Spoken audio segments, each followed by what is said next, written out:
how we doing, brother? Yo, Nate, what's going on? How we doing? Oh man, we're here. We are surviving. We're here. Yo, we're fired up because, well, hold on. First, if we curse on this show, does it get bleeped out or does it just go? Well, shit, fuck if I know. I can find out. I don't know. Well, listen, we are fired up because we just closed and we are excited. So, there's some good stuff. There's main water line break. Tenants trying to fight us in the parking lot, or one of us who was not here. Never ending, but living the life. I mean, I think the best part was when we got the call from the PM letting us know that they thought it was us that kicked in their own door, and we've owned it for 8 days. Like, what? Insane. Oh my gosh, dude.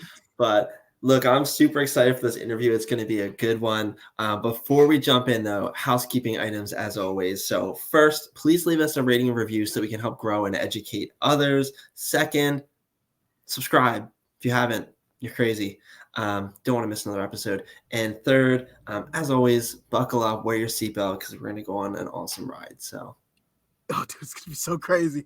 But today we are here with the one and only SITTA. SITTA, come on in, brother. What's going on, man? Hey, what's going on, Nate? What's going on, Cole? Happy to be here.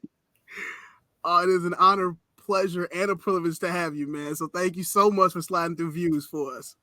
Yes, sir. So, quick question for you, man. Give us a little bit of background on yourself, man. What got you here? What brought you here? Why real estate? Yeah, man. So I feel like my story a little different from most folks to get into real estate. I'm from Atlanta, born and raised. I grew up here. I went to school here. I work here, and I do real estate here.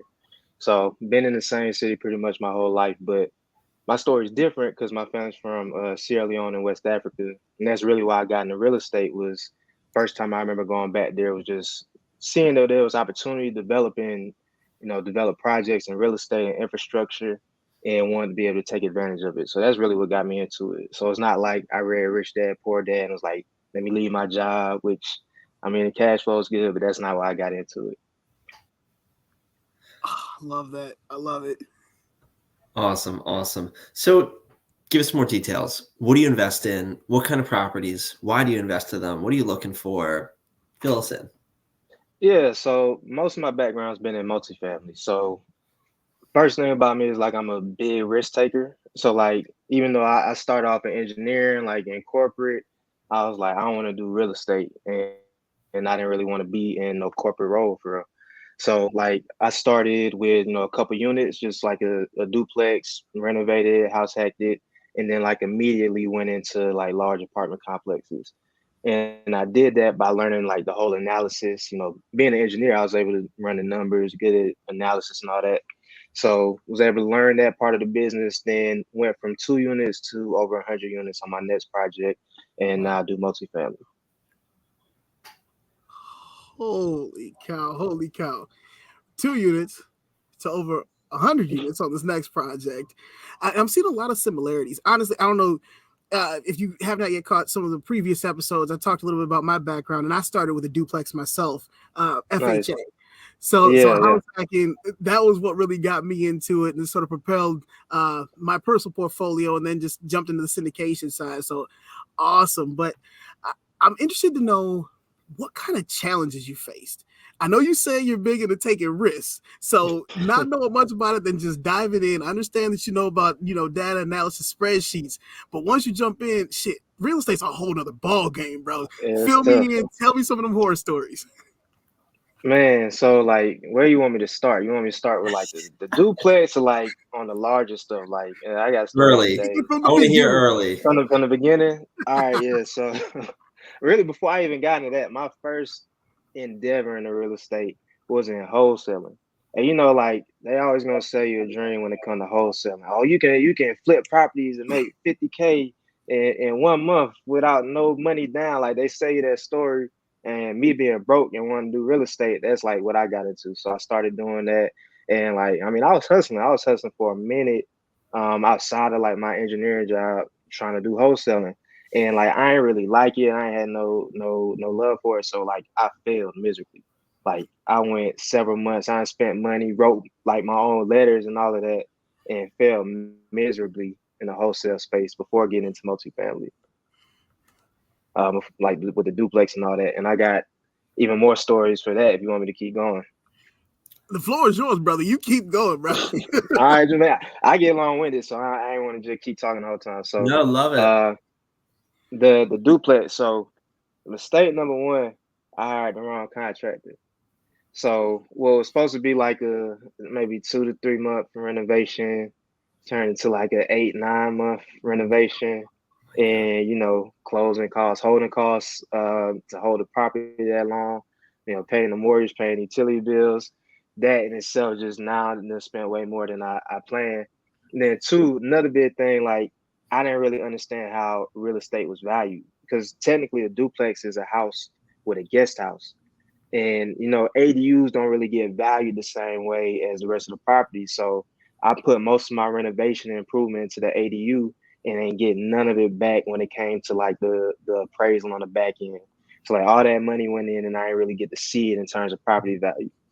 But even with all that, it still ended up being a good deal. And like it actually was one of the big things that helped me get into larger deals and going into multifamily full time. That's awesome. That's awesome. And I'm sure a lot of that is people can relate. I mean, just the tribulations of starting and making all the wrong choices.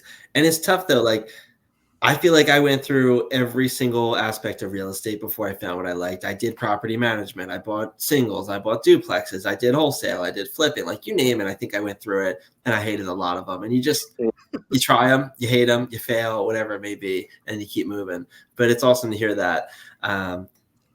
I want to hear some more details. 2 to 100 is a ridiculous feat. That's amazing. So What did that journey look like? How did you find it? Just give me some more insight on like that jump. And that's a lot of mind stuff too, to be able to conquer that mindset of 2 to, you know, probably multi-millions. So yeah, the one thing, it was really 2 things that helped me kind of shift my mindset. One is like I always wanted to do commercial real estate. So that's kind of where I was, you know, that was what my North Star was. I wanted to get into it. And there's actually 3 things. The second thing, I went through a program called Project Destined that it was really targeted towards college and high school students, but I was like, you know, a year out of college, and it pretty much teaches you, it's for like minorities to learn how to develop commercial real estate and get into commercial real estate. So going through that program really just kind of helped open my eyes to what was possible. And it's still like one of my mentors to this day I met through that program. And then the third thing was read the book People's Principles by R. Donahue Peoples. So a lot of people know Don Peoples, the great, you know, developer, most successful Black developer, at least financially in the U.S. Reading his book and how he closed on his first commercial property at age 26, I was like, I can do that. Ashley was like, I can beat that. And I did it. I closed my first commercial property at 26, so I didn't beat him. And it wasn't nearly as lucrative as his was. But still, you know, trying to keep up with that. Then as far as like getting into it, it's really all about teamwork and partnership. I tell people all the time, you're trying to get into this business, don't try and do everything. Don't try and be, you know, superhero that's going to do every single part of business. Focus on what your superpower is, what your skill is. Get very good at that because you got some focus, and then partner with other people that got the complementary skills. So that's what I did with underwriting. I didn't have to learn capital raising or asset management. I just learned the numbers and being able to do that efficiently. And I got very good at it very quickly. And that's really what helped me to be able to contribute to people who were way more experienced than me, because I had that one skill, and just dedicated my time for like almost 2 years before we closed on the deal. But at that point, I was able to get equity in the $17 million apartment complex. And from then on, it's like, now you got the track record and credibility and all that. That's amazing. Holy shit. Dude, you said you didn't beat it. In my mind, you've far surpassed. You read the book. You're like, I'm going to take this knowledge. I'm going to risk it all for the biscuit, and we're going to make it happen. And you fucking closed. Dude, hats off to you, man. Congratulations. At 26. I'm turning 36 in July, and I just closed my first commercial deal. You don't look it.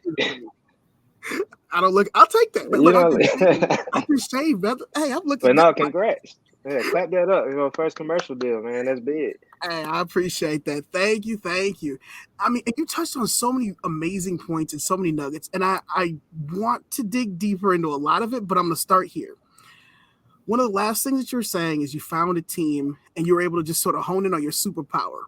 How did you find that team? How were you able to build that team? How did you be able to say, okay, I'm going to take what I've got and I can leverage off of what you guys have because I know I trust you.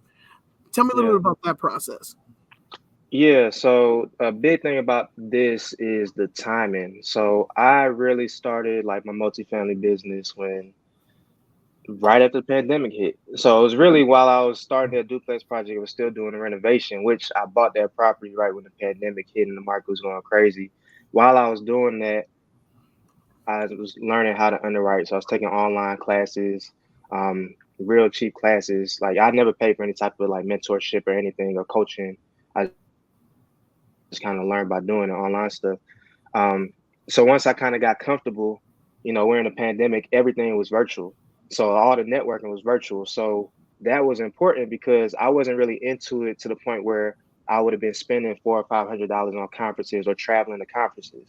But because everything was virtual, there was a lot more free networking and there was a lot of conferences that were virtual where they're charging $90 instead of $500 and you don't got to travel nowhere. So I was able to network very quickly with people nationally that were getting deals done.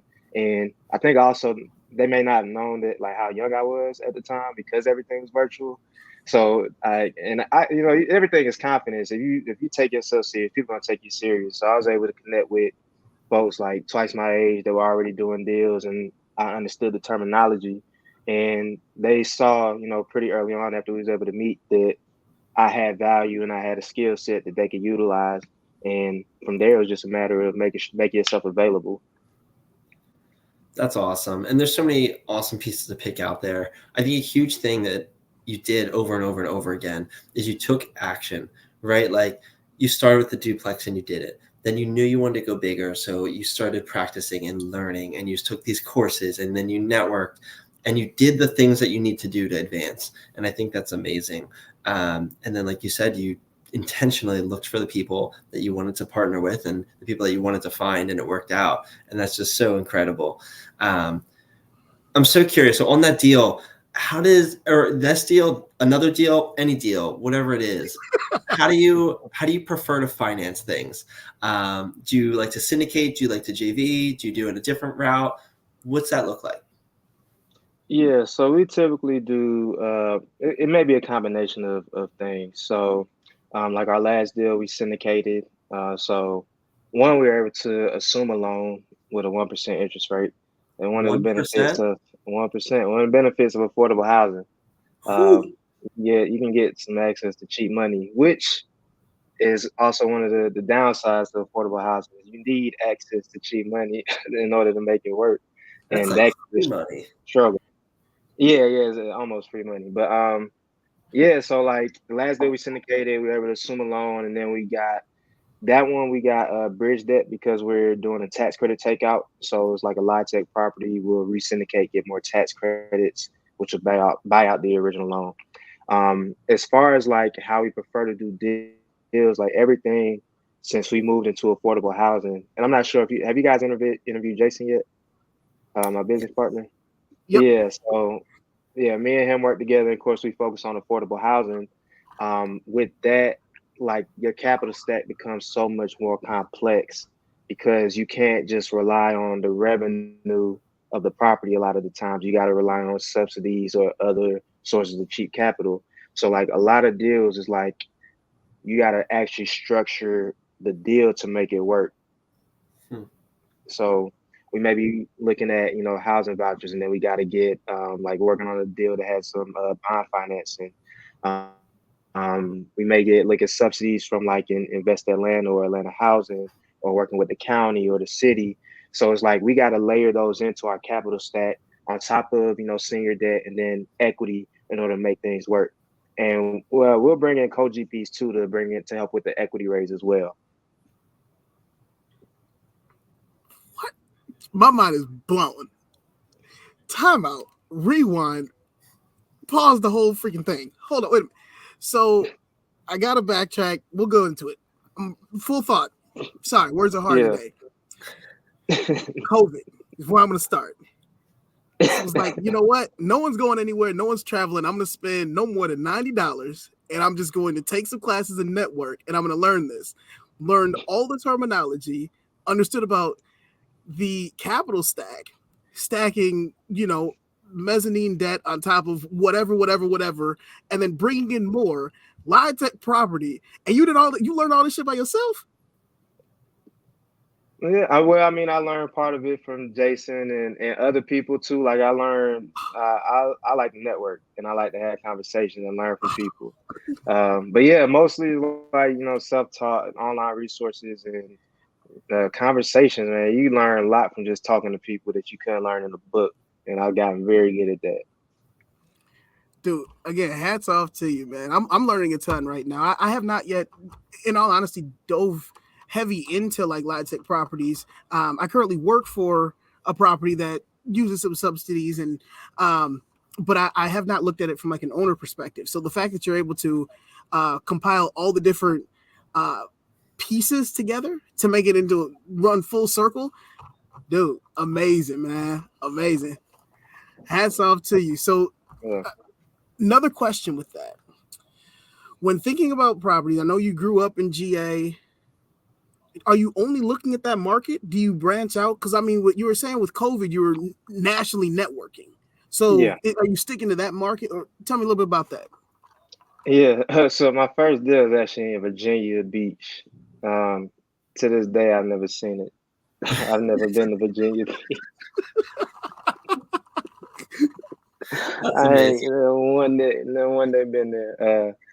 But yeah, I've had some partners, and one was in Virginia Beach, so I closed that. As far as what we look at now, most of what we look at, say, is going to be in the Atlanta area. That's where we're based. That's where most of our connections are. And then Atlanta is just also a great market. I'm very bullish on Atlanta for the long term. But we'll look at deals throughout Georgia and South Carolina and Tennessee as well.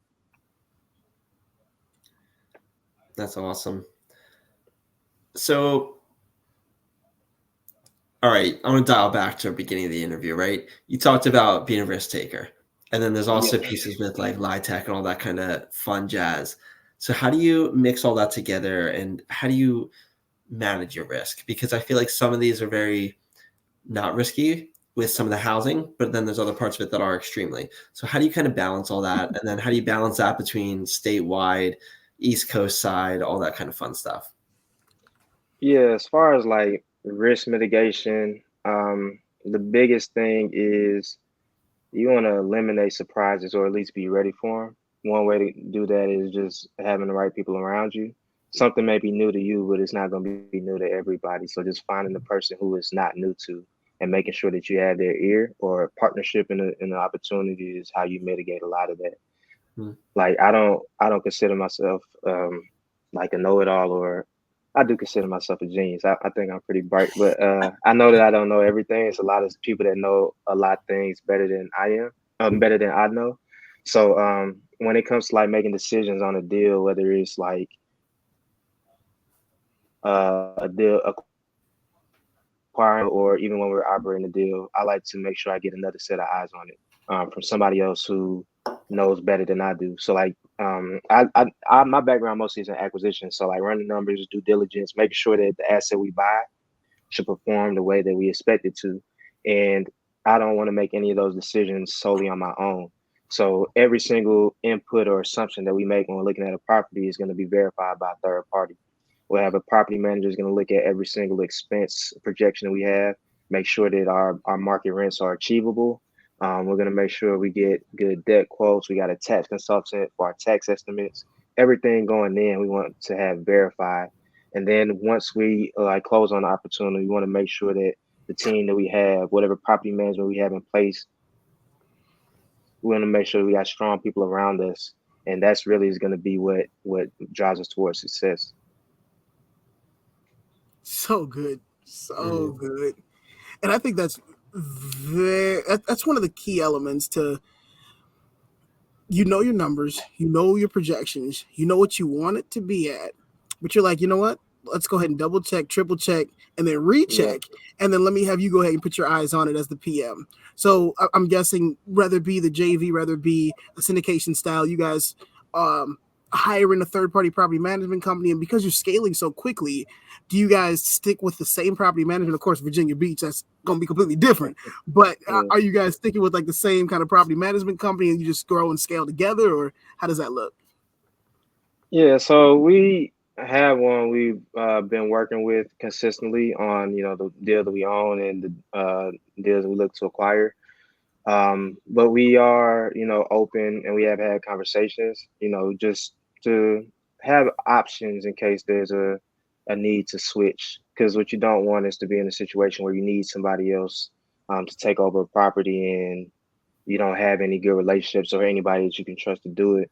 And property management is going to be one of the biggest drivers for success in your property, because that's who's, doing the day-to-day management, and they can make your job easy or they can make your job hell. So having the right person in that role is very important.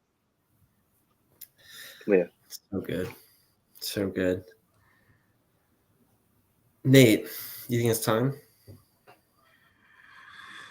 I know he came on here saying he doesn't want any curveballs. He read over the script, but I think we got to give him a surprise. All right. I think so. I think so. Cue it up.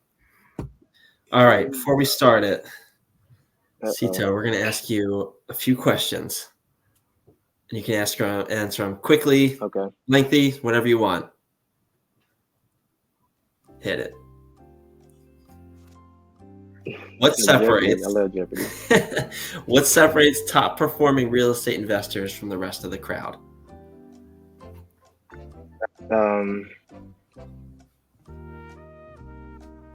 I would say people who want to continuously improve.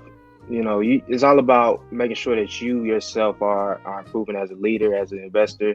Like people who stay on top of the market and understand like the different trends and can get ahead of them. That's what's really going to make you awesome. And then developing yourself personally so you become a better leader and, just become more effective overall. A lot of people get lazy in this business because they got into it for the cash flow. So once they start getting a little bit, they start to chill and take their foot off the gas, and then they fall behind. What's a daily habit that contributed to your success? Is it just one, or can I get multiple? The floor is yours, brother. So I do. You ever heard of the Miracle Morning? Like how Elrod is like he has personal development. Yeah. So like I incorporated that. So like I journal every day, meditate. I don't exercise every day, but I try to get like 4 workouts in a week. I ain't been reading as much every day, but I try to do that as much as I can.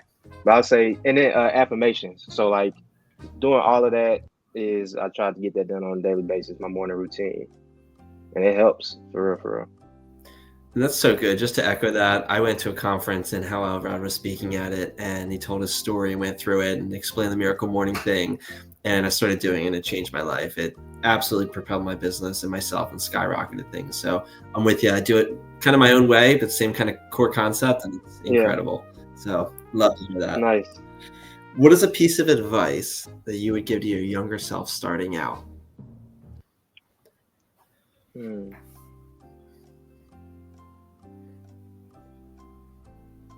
I would say don't doubt yourself as much. Like I always been confident, but I think I could have did things like I could have been a little more aggressive on stuff, but certain things I was just like second guessing and not believing in what I could accomplish. So kind of speaking power to myself from those younger days, I would really appreciate that. I think it could have changed things, changed my trajectory. Love it. What's your favorite real estate or business book? Favorite real estate book is gonna be that Don People's Principles. And bonus one, favorite business book is E-Myth. It just really helps you think about how you take yourself out of the business and make it run more efficiently even without you. What was that first one that you said? What was that called? People's Principles. People's Principles. All right, perfect. All right, last question for you. What is the biggest non-monetary benefit that you've gotten from real estate investing? The biggest is flexibility. And like I say flexibility, a lot of people look at real estate as freedom. I mean, they kind of go hand in hand, but you know, I still be working. I work like hell. I can't say that I'm just free to go be on the beach for like the next, 2 weeks I want to. But I have flexibility to move how I want, go where I want, and do business the way I want. So like everything I do between business and life is like synergy. So like a lot of my trips are business trips, even though like I would have took them without the business. But that's just the way that I move. Is the business and my life are one and the same, and I really appreciate that. Awesome. Love it. How bad was it? You made it to the end. Yeah, we did it. We did it, Joe. Yeah. I love how every person that goes through this is like, why did you hype that up? That was absolutely nothing. And like, what was that even about? Every person is great. That was so easy. I was nervous for nothing. SITTA, brother, this has been an amazing interview, man. I want to thank you, bottom of our hearts, for coming on out, hopping on the stage, getting in the hot seat, going through a crazy Jeopardy theme music, answering all the questions, man. I learned a lot from you. I would love to be able to continue to watch your journey. I want to make sure that we stay in connection, stay in communication. And you've always got a seat at our table, brother. Yes, sir. I appreciate it. I appreciate you guys having me on. This was a lot of fun. I had a good time and can't wait for the footage to come back. Love it. Last question for you. Where can people find you if they want to reach out, ask you questions, bother you, whatever it may be? Yeah, I'm pretty active on both LinkedIn and Instagram. It's SITTA DUMBUYA from both. SITTA DUMBUYA on LinkedIn, just my name, and then on Instagram, SITTA_DUMBUYA. Awesome. We'll make sure to link to all that stuff in the show notes for everybody. SITTA, it's been amazing. As Nate said, thank you so much for taking your time, spending it with us, and exploring your journey. So until next time. Can I interject with one thing, Cole, if you don't mind? Oh, please. So he hit us a little bit ago when we were doing the speed round with a bonus. I want to throw him a bonus real quick. Okay. Here's my bonus for you. For those that might not know which direction to go for real estate, might be stuck on the porch, might not know where to turn to, what advice would you give somebody who would be trying to get started but don't know where to go?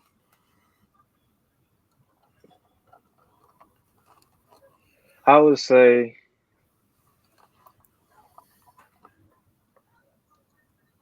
honestly, I think the best way to get started in real estate, if you had a flexibility, almost in any direction you want to go, I think house hacking is one of the best ways you can get started in real estate. So like I would say look into that. Like if you gotta pay rent somewhere, going and getting, a mortgage and having your tenants pay part or all of it, like even if you mess up, now the worst case is you just paying for your own living expense. And the chances of that are like is very slim. But you learn so much in that first one. You'll make a lot of mistakes. Don't be afraid to make mistakes. Don't let mistakes cripple you. Mistakes are just a part of the lesson. Like, it's gonna happen. Like, it's a good thing. You make mistakes, you figure it out, and then you get better for it. Like, you'd be surprised from year 1 to year 4, things that you would have went crazy over year 1 happen to your property. But like year 2, they don't even phase you no more because you already know how you're gonna move. So just don't be afraid to get started. Don't be afraid to make mistakes, and you will figure it out as long as you stick with it. Couldn't have said it better myself. With that being said, for those of y'all that are driving, get home safe. For y'all on the YouTube side of things, appreciate y'all tuning in to views yet again. Everybody have a wonderful night. See y'all in the next episode. Take care. See ya.